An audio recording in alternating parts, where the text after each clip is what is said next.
You've lived with your mind for so long that you've started calling it you, the voice that replays the past, the one that worries about tomorrow, the one that keeps score, defends itself, compares, regrets, remembers. For most people, that voice is their identity, and the only relief they get is when they're too tired to think, or when something briefly numbs the noise in their head. Eckhart Tolle says, this is the normal state. For millions of humans, their attention is so absorbed by thought that they completely overlook a deeper dimension of who they are. So here is the truth. There are, in a sense, two of you. There is the historical you, the self made of memory, conditioning, pain, personality, and past.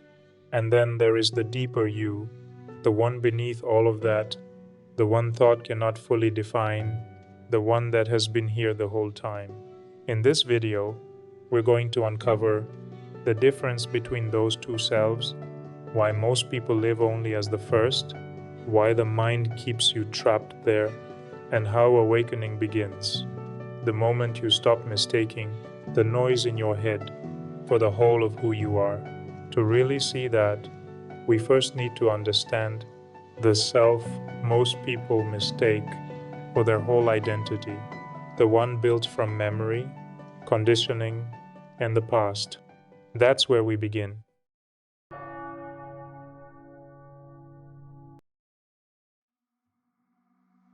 The first you is the one most people know as their entire identity. It is the historical person, the self made of your past, your childhood, your wounds, your memories, your conditioning, your beliefs, the culture and family you came from. This is the self that says, this is what happened to me. This is the kind of person I am. This is my story. It feels solid because it is built out of everything you remember, everything you've been taught, and everything you've been through. So your identity becomes tied to your personal history, your nation, your religion, your emotional patterns, and the past of the collective you belong to. That is what Tolle means by the historical person. And for most people, that is all they know. They know themselves as this past-based self. And because they only know themselves this way, they also relate to everybody else as historical persons too, people made of stories, opinions, past hurts, roles, labels. The problem is not that the historical person exists. Of course it does. The problem is when you believe that this is the whole of who you are, because then every thought, every memory, every emotional pattern feels deeply personal.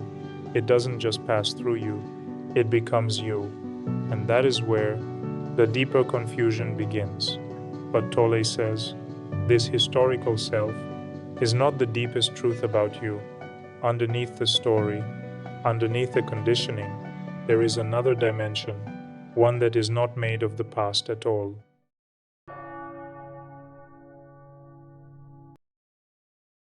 But here's the part most people never discover. The version of you, made of memory, pain, and personality, is not the deepest you. Underneath that surface self, Tolle says, there is another dimension of who you are, a deeper I, not the one built from your past, not the one constantly thinking, reacting, remembering, but the quiet presence underneath it all. Most people never notice it, because their attention is always on the surface, on what happened, what might happen, what someone said, what they need to fix. So the deeper self gets overlooked, not because it's missing, but because the noise is so constant. And yet, it is always there, underneath the story, underneath the mental commentary, underneath the person you usually take yourself to be. This deeper self is not something you create. It is something you begin to notice. When thought no longer fills your whole inner space, it is quiet, still, timeless, not empty in a dead way, but alive in a deeper way. This is why awakening is not really about becoming a better historical person. It is about realizing that what you are most deeply is this awareness beneath the story. The historical person remains, your human life remains, but now there is space around it, and that changes everything. So if this deeper dimension has always been here, why do most people never notice it? Tolle's answer is simple: because their attention is constantly being swallowed by thought.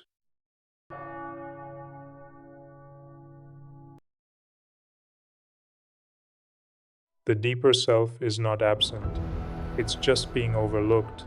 And the reason is simple: your attention is being absorbed by thought. That is the normal state for millions of humans. They live so completely inside the stream of thinking, replaying, predicting, judging, remembering, that they no longer notice the awareness underneath it. Even the world itself gets experienced through thought. A message comes in, and immediately the mind comments. A memory rises, and the mind turns it into identity. A feeling appears, and the mind builds a whole story around it. So life is no longer just lived. It is constantly being filtered, interpreted, and mentally carried. That is why people feel so trapped in themselves, and often the only relief they get is when they are too tired to think, just before sleep, or when something temporarily slows the mind down. That's one reason so many people become addicted to things that dull thinking, because for a moment they taste release from the prison of mind. Tolle's point is not that thought is bad, it's that when all of your consciousness is sucked into thought, you lose contact with the deeper dimension of who you are, and then the historical self becomes your whole reality. That's the illusion, not that the historical person doesn't exist, but that you mistake it for the whole of you. And the moment you begin to see that, awakening has already begun. So the question is no longer, how do I become someone new? It becomes, can I stop mistaking my thoughts for the whole of who I am? As we conclude, you are not only the self made of memory, conditioning, and thought. That self exists, but it is not the whole truth. Beneath the historical you is a deeper presence that thought cannot fully define. And maybe awakening begins the moment you stop asking, how do I fix this person? And start realizing, I am more than the person I think I am. If this spoke to something in you, stay on this journey with me.